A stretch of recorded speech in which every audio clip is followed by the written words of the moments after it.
बिस्मिल्लाहिर्रहमानिर्रहीम। अस्सलाम वालेकुम। आज मैं आपके साथ चिकन मंचूरियन और एग फ्राइड राइस की रेसिपी शेयर करने जा रही हूँ। इसके लिए मैंने बोनलेस चिकन लिया है। इसमें मैंने हाफ़ चम्मच जो है नमक ऐड किया है, थोड़ी सी इसमें काली मिर्च ऐड की है और थोड़ी सी इसमें मैंने जो है ना चिली फ्लेक्स ऐड किए हैं। चिली फ्लेक्स ऑप्शनल है, चाहे तो ऐड करें चाहे तो स्किप कर दें। और इसमें थोड़ा सा सिरका ऐड किया है। इन तमाम चीज़ों को डालने के बाद हम इसके अच्छे से मिक्सिंग कर देंगे और 10 से 15 मिनट के लिए इसको जो है रेस्ट पे रखेंगे। उसके बाद फिर हम इसमें एक अदद अंडा डालेंगे और 1 चम्मच इसमें कॉर्नफ्लोर का ऐड करके उसको अच्छे से मिक्स करेंगे। अंडा और एग जो है ना हमें थोड़ी देर बाद ऐड करना है, तो उसी टाइम नहीं ऐड करना, फिर उसके बाद फ़ौरन से इसको फ्राई करना होता है, रखना नहीं होता। ये देखें यार, जैसे ही मैंने इसमें कॉर्नफ्लोर और एग को ऐड किया है उसके बाद फ़ौरन इसको जो है ना फ्राई करना शुरू कर दिया। फ्राई करते हुए आपने आंच का ध्यान रखना है, बहुत ज़्यादा तेज़ नहीं आंच करनी है, मीडियम आंच पर जो है इसको फ्राई करना है। जैसे इस पर गोल्डन सा कलर आएगा उसके साइड चेंज कर देंगे और जैसे दोनों तरफ से ये ब्राउन हो जाएगा और क्रंची हो जाएगा, हमने इसको जो है डिश आउट कर देना है। एग की कोटिंग इसलिए होती है ताकि इसके ऊपर एक तो कलर अच्छा आ जाए और इसके ऊपर क्रंच अच्छा सा आए, इसलिए जो है ना एग की कोटिंग करनी होती है साथ इसके। ये देखिए जी, जैसे इस पर ब्राउन कलर आया है मैंने इसको निकाल लिया है। गोश्त के पीस छोटे होते हैं इसलिए ये तकरीबन जल्दी ही फ्राई हो जाते हैं। ये देखिए मैंने एक एक करके जो है ना तमाम पीसेस को निकाल लिए हैं। अब हम इसके मंचूरियन की तैयारी करते हैं, जो कि बहुत ही अहम स्टेप है। इसके लिए सबसे पहले मैंने कढ़ाई में ऑयल लिया है और इसमें मैंने लहसुन और अदरक का पेस्ट ऐड किया है। इसको बहुत ज़्यादा आपने लहसुन अदरक को फ्राई नहीं करना, सिर्फ हल्की आंच पर थोड़ा सा जो कड़कड़ाना है। और उसके बाद हमने इसमें जो हमने वेजिटेबल्स काट कर रखी थी उनको इसमें ऐड कर देना है। वेजिटेबल में मेरे पास यहाँ पे प्याज है और शिमला मिर्च है, इनको मैंने क्यूब शक्ल में काट लिया है। आप चाहें तो इसमें गाजर भी ऐड कर सकते हैं।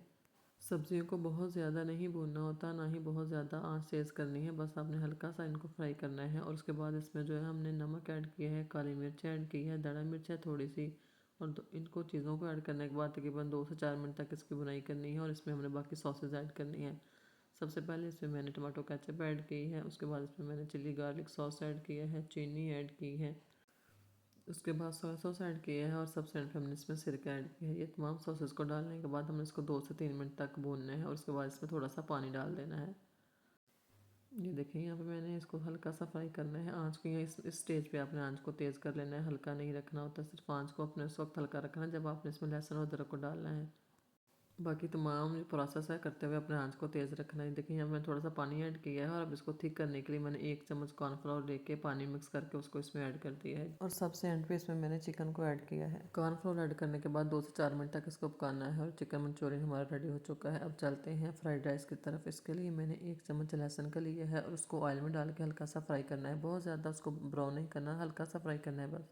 और अब इसमें 2 अदद अंडे ऐड कर दिए हैं। अंडों को ऐड करने के बाद आपने इसको फ़ौरन से मिक्स करना है। अक्सर आप रेस्टोरेंट में भी ये चावल खाएं तो उसमें से स्मेल आ रही होती है अंडे की, लेकिन अगर आप इस तरीके से इनको बनाएंगे तो फिर इसमें से बिल्कुल भी एग की स्मेल नहीं आएगी।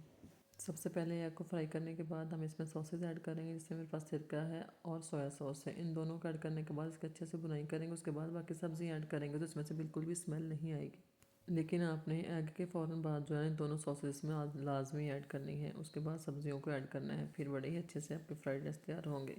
यहाँ पे सब्जियों में मेरे पास थी गाजर है, बंद गोभी है और मेरे पास है शिमला मिर्च। इसमें मैं नमक ऐड किया है और काली मिर्च ऐड की है, बस यही चीज़ें इसमें जाएंगी। 2 से 4 मिनट तक सब्जियों को इसमें फ्राई करेंगे ताकि सब्जियों का जो कच्चापन है वो ख़त्म हो जाए। और जैसे ही ये फ्राई होंगी हम इसमें जो बॉयल किए हुए चावल रखे थे उसको इसमें ऐड कर देंगे। ये देखें जैसे ही हमारी सब्जियां थोड़ी फ्राई हुई तो हमने इसमें जो चावलों को बॉईल करके कर रखा था उसको इसमें ऐड कर देंगे और अच्छे से इन सब्जियों को चावलों के साथ मिक्स कर देंगे। और ये देखें जी, हमारे मज़ेदार से फ्राइड राइस तैयार हो चुके हैं। अब चलते हैं इसके सर्विंग की तरफ, जो कि एक नहायत ही अहम पार्ट है। इस चीज़ को सर्व करने का तरीका भी एक बहुत ज़्यादा अहमियत का अमल है कि वो भी आपको लाजमी प्रेजेंटेशन जो है वो आनी चाहिए। बहुत ही सादा और आसान सी रेसिपी थी जो कि मैंने आपके साथ शेयर की है। अब आपने मुझे कमेंट करके ज़रूर बताना है कि आपको ये रेसिपी कैसी लगी है और आपने अगर ट्राई की है तो कैसी बनी है। वीडियो को लाइक किया करें, चैनल को सब्सक्राइब किया करें। ये देखें जी, ये मेरे मज़ेदार से चिकन मंचूरियन और फ्राइड राइस तैयार हो चुके हैं। मिलते हैं नेक्स्ट वीडियो में, तब तक के लिए अल्लाह हाफिज़।